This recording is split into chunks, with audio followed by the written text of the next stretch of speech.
Okay, बिस्मिल्लाहिर्रहमानिर्रहीम। Start करते हैं जी। मार्कर मुझे दे देना। अच्छा, हमारा 9th का पहला चैप्टर है, इसका हम कॉन्सेप्ट मैप और माइंड मैप इसके बारे में डिस्कस करेंगे। इस वीडियो में पूरा जो हमारा चैप्टर है उसको हम एक बोर्ड पे, एक पेज पे लेके आएंगे, जो कि आलमोस्ट तकरीबन 10 to 15 मिनट्स की वीडियो बनेगी, तो इसमें आपका पूरा चैप्टर रिवाइज हो जाएगा जी। पहले हम बात करते हैं माइंड मैप की, कि इसमें आपको पता चले कि इसमें आपने टॉपिक कौन कौन से पढ़े हैं। तो पहला हमारे पास केमिस्ट्री की हमने डेफिनेशन पढ़ी थी, उसके बाद ब्रांचेज ऑफ केमिस्ट्री सेकंड हमारा टॉपिक था, और कुछ बेसिक डेफिनेशन थी जिसमें एलिमेंट हो गया, compound, formula of A compound, mixture हो गया और उसकी टाइप्स, ये हमने पढ़ा था। ये माइंड मैप अभी मैं डिस्कस कर रहा हूँ कि आपको पता चले क्या क्या हमने टॉपिक पढ़े।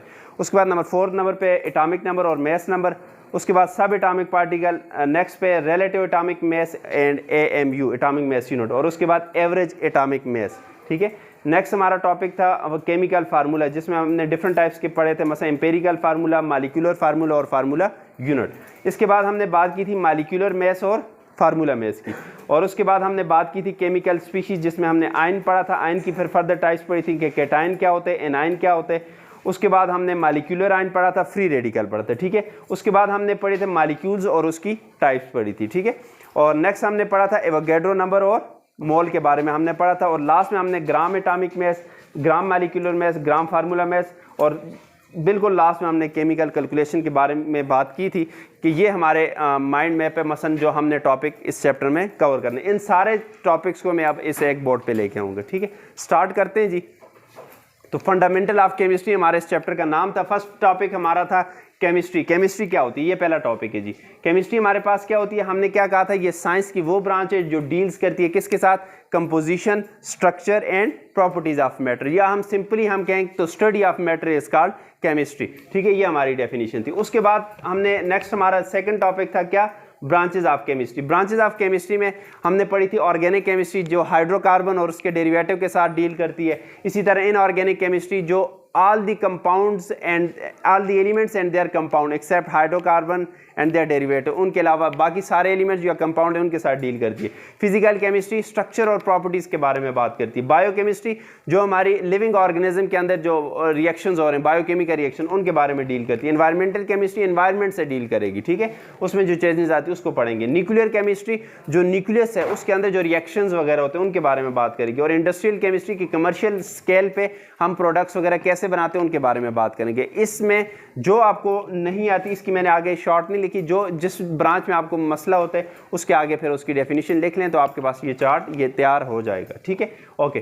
तीसरा हमारा टॉपिक था किसका, बेसिक डेफिनेशंस का। बेसिक डेफिनेशंस में हमारे पास पहली डेफिनेशन आती है एलिमेंट्स। एलिमेंट क्या होते हैं, एलिमेंट हमारे पास वो चीज़ें होती हैं जो क्या होते हैं, made up of same type of atom. एक टाइप के एटम से जो चीज़ें बनी उसको एलिमेंट बोलते हैं। ठीक है, मसलन जो भी हमारे पास पीरियोडिक टेबल में नजर आ रहे हैं ये आपके पास क्या है, एलिमेंट है, एक जैसे एटम से मिलके बने।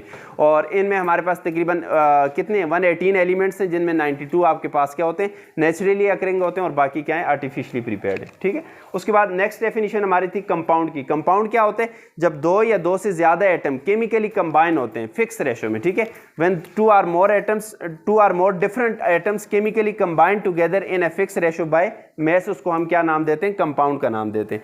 नेक्स्ट हमारे पास था formula of A compound. Formula of compound से क्या मुराद है, कि जो बेसिकली हम सिंबल लिखते हैं और किसी कंपाउंड की रिप्रेजेंटेशन के लिए उसको फार्मूला बोलते हैं, कि symbolic representation of A compound is called formula of A compound. ठीक है, फार्मूला हमें डिफरेंट इन्फॉर्मेशन देते हैं, मसा हमें बताते हैं कि कितने टाइप के एटम हैं, और इसके अलावा हमें क्या और क्या बताते हैं जी, इसके अलावा हमें बताते हैं कि इसमें किस रेशो में आपस में एटम मिक्स हुए हैं, उसको हम formula of A compound. Next हमारा बेसिक डेफिनेशन में हमारी डेफिनेशन थी मिक्सचर। मिक्सचर क्या होते हैं, जब दो या दो से ज्यादा सब्सटेंस फिजिकली आपस में क्या होते हैं, कंबाइन होते हैं, मिक्स होते हैं, उसको हम क्या नाम देते हैं, मिक्सचर का नाम देते हैं। और इसमें हमने दो टाइप्स पढ़ी थी बच्चों, एक होमोजीनियस मिक्सचर था और एक क्या था, हेट्रोजीनियस मिक्सचर। होमोजीनियस मिक्सचर क्या होते हैं, जिसकी composition through out it's merits uniform हो, उसको हम होमोजीनियस, जैसे सोल्यूशन होते हैं हमारे पास। ठीक है, और हेट्रोजीनियस क्या होते हैं, एयर भी होमोजीनियस मिक्सचर है। हेट्रोजीनियस मिक्सचर क्या होते हैं, जिसकी कंपोजिशन यूनिफॉर्म ना हो। मैंने आपको एग्जांपल दी थी कि सैंड में आप क्या मिक्स करो, मिट्टी वगैरह मिक्स कर लो। ठीक है, ये सैंड को पानी में डाल दो, ये हेट्रोजीनियस मिक्सचर बनाएगा जी। ठीक है, कंपोजिशन सेम नहीं है। ये हमारे 3 टॉपिक हो गए। चौथा टॉपिक था बच्चों हमारा, जिसको हमने नाम दिया था atomic number and atomic mass. Atomic number क्या होते हैं, कि number of proton present in the nucleus of an atom, किसी एटम के न्यूक्लियस में जितने प्रोटॉन होते हैं उसको हम क्या नाम देते हैं, एटॉमिक नंबर का नाम देते हैं। और मास नंबर या एटॉमिक मास क्या होते हैं कि sum of proton and neutron present in the nucleus of an atom, के प्रोटॉन और न्यूट्रॉन दोनों का सम लें, उसको हम क्या बोलेंगे, मास नंबर बोलेंगे। एटॉमिक नंबर को आपको पता है Z से शो करते हैं और एटॉमिक मास को A से हम शो करते हैं, ठीक है, रिप्रेजेंट करते हैं। मास नंबर को न्यूक्लियन नंबर भी बोलते हैं जी।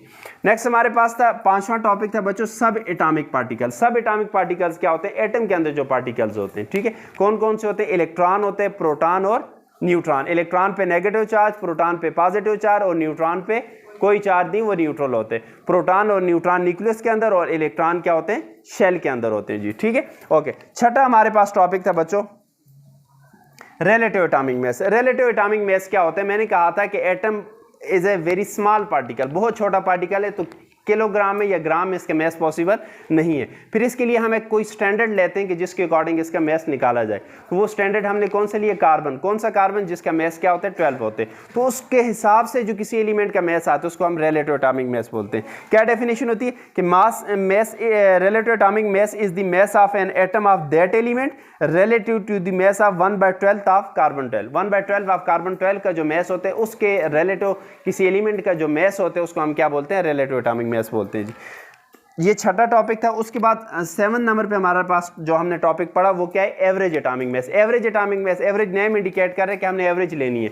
कोई एटम है उसके आइसोटॉप्स होते हैं, आइसोटॉप्स जिनका एटॉमिक नंबर सेम हो, एटॉमिक मास क्या हो, डिफरेंट हो, ठीक है, उनको आइसोटॉप्स बोलते हैं। तो नेचुरली कितने आइसोटॉप्स पाए जाते हैं उन सब की एवरेज लेके जो मास निकाला जाता है उसको हम क्या बोलते हैं, एवरेज एटॉमिक मास। क्या कैसे हम क्या डेफिनेशन है कि average atomic mass is the weighted average of the atomic mass of all the naturally occurring isotope. जितने भी नेचुरली अकरिंग आइसोटॉप है उन सब की मास की एवरेज लें तो उससे जो मास निकलेगा उसको एवरेज एटॉमिक मास बोलेंगे जी। नेक्स्ट हमारा टॉपिक था नंबर 8 पे, केमिकल फार्मूले क्या होते हैं। केमिकल फार्मूला जैसे पहले भी मैंने डिफाइन किया इसको कि ये हमारे पास क्या होती है, symbolic representation of A compound, उसको हम क्या बोलते हैं, केमिकल फार्मूला या फार्मूला बोलते हैं। कि सिंबॉलिक रिप्रेजेंटेशन होती है किसी कंपाउंड की, उसको फार्मूला बोलते हैं। अब हमारे पास डिफरेंट टाइप्स के फार्मूला होते हैं। हमारे पास एम्पेरिकल फार्मूला, मॉलिक्यूलर फार्मूला और फार्मूला यूनिट। एम्पेरिकल फार्मूला क्या होता है बच्चों, कि empirical formula is that formula जो कि हमें क्या बताते हैं, simplest whole number ratio of different elements in a compound. कि एटम है उसमें कोई कंपाउंड है उसमें डिफरेंट एटम है, उसकी जो सिंपलेस्ट होल नंबर की रेशो होगी वो हमें कौन बताएगा, उस फार्मूले को हम क्या बोलेंगे, एम्पेरिकल फार्मूला। और एक होता है मॉलिक्यूलर फार्मूला। मॉलिक्यूलर फार्मूला क्या बताते हैं, ये हमें बताते हैं एक्चुअल नंबर ऑफ एटम। कोई कंपाउंड है उसमें एक्चुअली कितने एटम प्रेजेंट है उसके बारे में कौन बताते हैं, मॉलिक्यूलर फार्मूला। और एक होता है हमारे पास फार्मूला यूनिट। फार्मूला यूनिट क्या होता है, ये भी आपके पास क्या बताते हैं, सिंपलेस्ट रेशियो बताते हैं किसके दरमियान, between the ions of an ionic compound. ये फार्मूला यूनिट। फार्मूला यूनिट या रिपीटिंग जो यूनिट होती है आयनिक कंपाउंड में उसको फार्मूला यूनिट बोलते हैं। तो उसके आयंस के दरमियान जो सिंपलेस्ट रेशियो होती है वो कौन बताते हैं, वो फार्मूला यूनिट बताते हैं जी, ठीक है। नंबर 9 पे हम बात करेंगे। नंबर 9 पे हमारे पास कौन सा टॉपिक था, मॉलिक्यूलर मास और फार्मूला मास। बच्चों मॉलिक्यूलर मास क्या होता है कि अब मॉलिक्यूल में क्या होता है, मॉलिक्यूल किससे बनता होता है, एटम से बनता है। एटम का जितने भी एटम है सब का रिलेटिव एटॉमिक मास को आप क्या करें, सम करें, तो हमारे पास जो मास आता है उसको हम क्या बोलते हैं, मॉलिक्यूलर मास बोलेंगे। क्या लिखा मैंने कि sum of relative atomic masses of all the atom present in a molecule. कि जितनी भी एटम है मॉलिक्यूल में उन सब के रिलेटिव एटॉमिक मास को आप सम करें, उस सम का जो रिजल्ट है वो आपके पास क्या होगा, मॉलिक्यूलर मास होगा। और फार्मूला मास क्या होता है, अब फार्मूला मास फार्मूला यूनिट से आया ना, कि फार्मूला यूनिट इसको ऑफ कर दो, मुझे दे दो ये रख लो, ओके। फार्मूला यूनिट से आया कि इसमें हमारे पास क्या होते हैं, आयंस होते हैं। आयंस का जो उनका जो मास होते हैं उसको सम करें तो हमारे पास वो रिजल्ट होगा किसका, फार्मूला मास के लिए। क्या मतलब, it shows the formula unit, okay. नहीं यहाँ तक बात नहीं हो रही थी, किधर ये बात हो रही थी, ठीक है, कि फार्मूला मास क्या होता है, ठीक है। तो ये क्या बताते हैं, sum of atomic mass of ions present in formula unit. Formula unit में जो आयंस होते हैं उनके मास को जमा करें तो उसको हम क्या नाम देते हैं, फार्मूला मास का नाम देते हैं जी। नेक्स्ट हम बात करते हैं नंबर 10 पे बच्चों, जो कि हमारे पास क्या है, केमिकल स्पीशीज। केमिकल स्पीशीज क्या होती है, मैंने कहा था कि ये वो चीज़ें होती हैं जो किसी रिएक्शन में हिस्सा लेती हैं, कि take part in a reaction, उसको हम केमिकल स्पीशीज़ बोलते हैं। क्या क्या होती हैं इसमें? डिफरेंट टाइप्स होती हैं। पहली हम बात करेंगे आयंस की। आयन क्या होते हैं? कोई भी चार्ज स्पीशीज़, कोई भी ऐसी स्पीशीज़ जिसके ऊपर क्या हो चार्ज हो, उसको हम क्या बोलेंगे? आयन बोलेंगे। अब इसकी दो टाइप्स आती हैं, एक होते हैं कैटायन और एक क्या होते हैं? एनायन। कैटायन क्या होता है कि ऐसी स्पीशीज जिस पे कौन सा चार्ज हो? पॉजिटिव चार्ज हो। और एनायन क्या है कि ऐसी स्पीशीज जिस पे कौन सा चार्ज हो? नेगेटिव चार्ज हो, उसको एनायन बोलते हैं। ठीक है। इसी तरह केमिकल स्पीशीज में एक और टाइप हमारे पास आती है मॉलिक्यूलर आयन। नेम इंडिकेट कर रहे हैं कि when A molecule carry charge, कि जब किसी मॉलिक्यूल के ऊपर कोई चार्ज होगा उसको हम क्या बोलेंगे? मॉलिक्यूलर आयन बोलेंगे।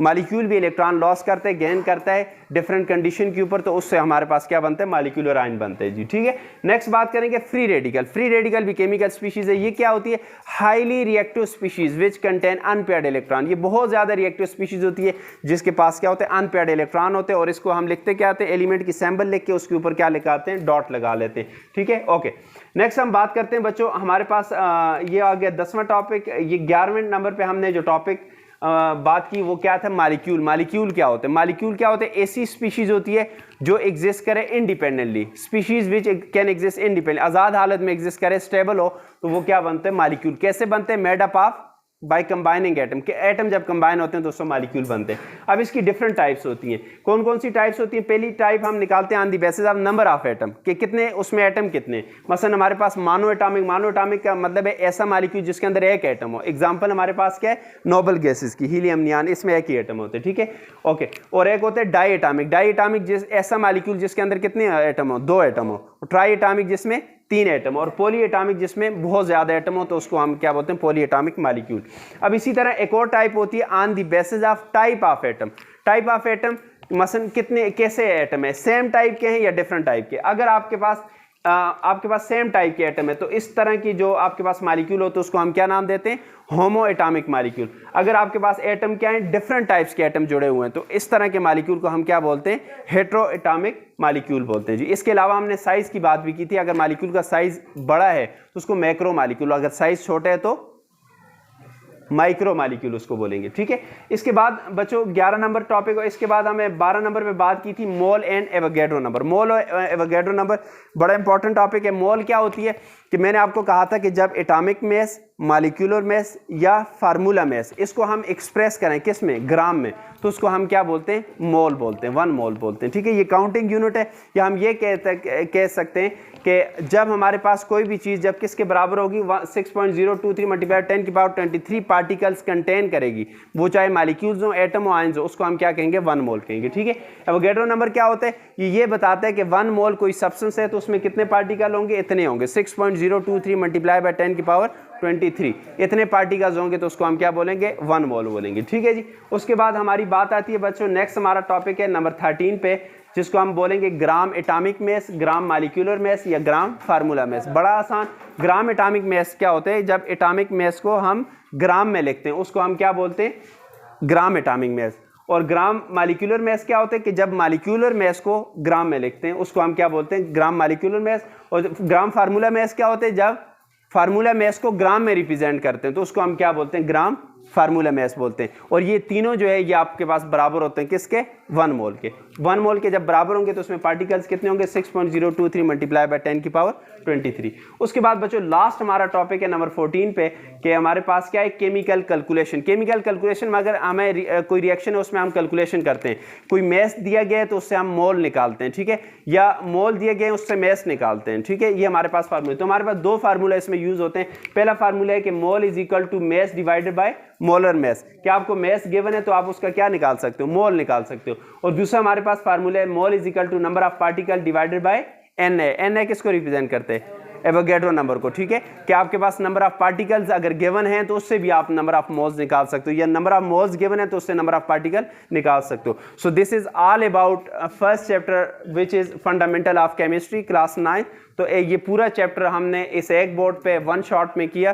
तो आप लोग ये कि इसको देखें, ये जो टेक्निक है इसको यूज़ करें, ये आपके लिए रिवीजन में या आपको पूरा जो चैप्टर है 10 से 15 मिनट में आप इस वे से पढ़ सकते हैं। ठीक है। Thank you so much.